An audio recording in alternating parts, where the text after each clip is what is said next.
नमस्ते दोस्तों, आप सबका मेरे YouTube चैनल छोटी लेखिका पर बहुत बहुत स्वागत है।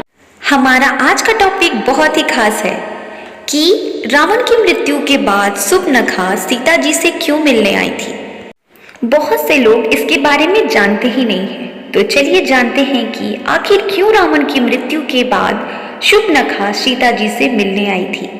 वीडियो को पूरा लास्ट तक देखिएगा, बिल्कुल भी स्किप मत कीजिएगा।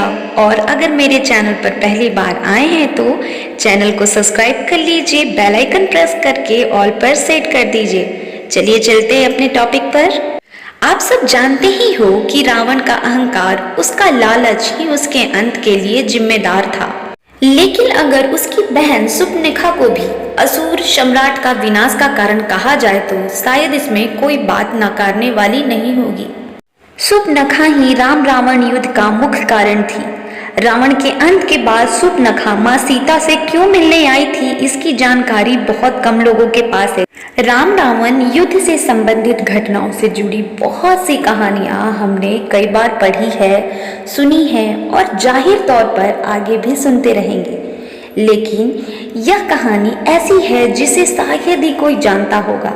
ये कहानी है सीता और सुपर्णखा की उस खास मुलाकात, जब भगवान श्री राम ने लोक लाज के कारण अपनी पत्नी सीता का त्याग कर दिया था। तब माँ सीता एक जंगल में निवास करने चली गई थी। उसी जंगल में सुपर्णखा माँ सीता से मिलने आई थी और उन दोनों के बीच क्या बात हुई, चलिए इस कहानी के माध्यम से जानते हैं। जब सुपर्णखा को ये बात पता चली कि श्री राम ने रावण युद्ध के बाद माता सीता को लोगों के कहने पर त्याग कर दिया, ये जानते हुए कि वो अग्नि की तरह बिल्कुल पवित्र है, तो सुपर्णखा माता सीता की लाचारी और मजबूरी देखने के लिए खुद को रोक ना सकी और वो वहां पहुंच गई जहां माता सीता रह रही थी। सुपर्णखा वन में जाकर देखती है कि जो सीता अशोक वाटिका में कैद थी और जो सीता पति के त्याग के बाद जंगल में अपना समय बिता रही थी, उन दोनों में बहुत अंतर था। अशोक वाटिका में कैद सीता अपने पति पर विश्वास कर उसका इंतजार कर रही थी, वहीं दूसरी तरफ ये सीता अपने पति द्वारा त्यागी गई है और एक आश्रम में रहने के लिए मजबूर है। सुपर्णखा माता सीता की इस स्थिति को देखकर बहुत प्रसन्न थी। वो माता सीता के पास गई और उसने माता सीता को ताने मारना शुरू कर दिया। सुपर्णखा माँ सीता को याद दिलाते हुए कहती है कि कैसे एक बार राम ने मुझे तुम्हारे लिए अस्वीकार किया था और देखो कैसे अब श्री राम ने तुम्हें भी त्याग दिया।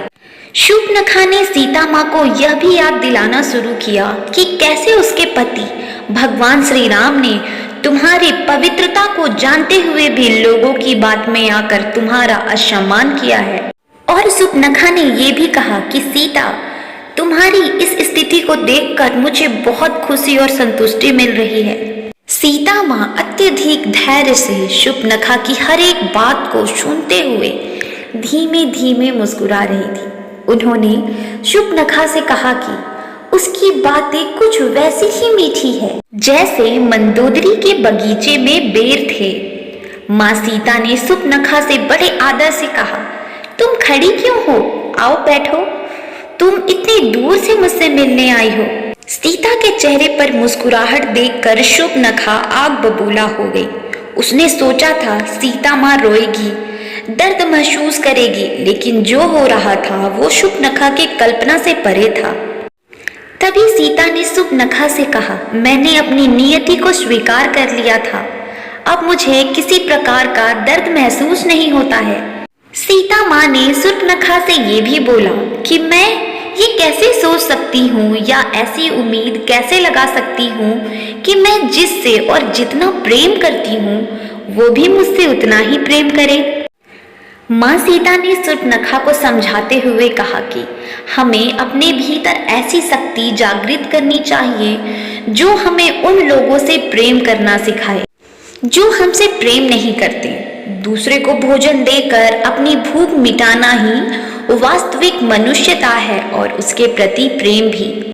सीता माँ की ये सब बातें सुनकर सुपर्णखा जोर जोर से रोने लगी और कहने लगी कि मुझे प्रतिशोध चाहिए था उन लोगों से जिसने मेरा असम्मान किया था। शूर्पणखा ने सीता माँ से कहा कि अब तुम ही बताओ कि मुझे न्याय कैसे मिलेगा।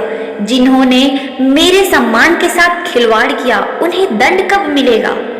इस सवाल के जवाब में माँ सीता ने शूर्पणखा से कहा, जिसने तुम्हारा असम्मान किया था उन्हें दंड मिल चुका है। जिस दिन दशरथ पुत्रों ने तुम्हारे सम्मान के साथ खिलवाड़ किया था तब से लेकर अब तक वो चैन की नींद नहीं सो पाए हैं। शूर्पणखा, तुम अपने अतीत को भूल जाओ और भविष्य की ओर बढ़ो। तुम्हें अपने मस्तिष्क को खोलने की आवश्यकता है। अगर तुम अपने अतीत से बाहर नहीं आए और प्रतिशोध की भावना को अंदर लिए बैठी रही तो तुम अपने भाई रावण की तरह ही बन जाओगी। अंत में माँ सीता ने शूर्पणखा से कहा, राम और रावण तो आते जाते रहेंगे लेकिन प्रकृति स्थिर है। तुम्हें अब जाना चाहिए। मुझे अब प्रकृति का आनंद लेना है। दोस्तों, हमेशा की तरह जाते जाते मैं आप सबको याद दिला दूं, अगर आप मेरे से बड़े हैं, छोटे हैं या मेरी हम उम्र हैं, आप जो कोई भी हैं और आपको यह जानकारी अच्छी लगी है तो प्लीज मेरे चैनल छोटी लेखिका को सब्सक्राइब कर लीजिए। कहानी अच्छी लगी हो तो लाइक कर दीजिए और कमेंट में जय श्री राम लिखना बिल्कुल मत भूलिए। मैं इसी टाइप की टॉपिक आप सबके लिए बनाते रहती हूँ। तो मिलते हैं दूसरे वीडियो में रात 8 बजे। तब तक के लिए आप सबको नमस्ते।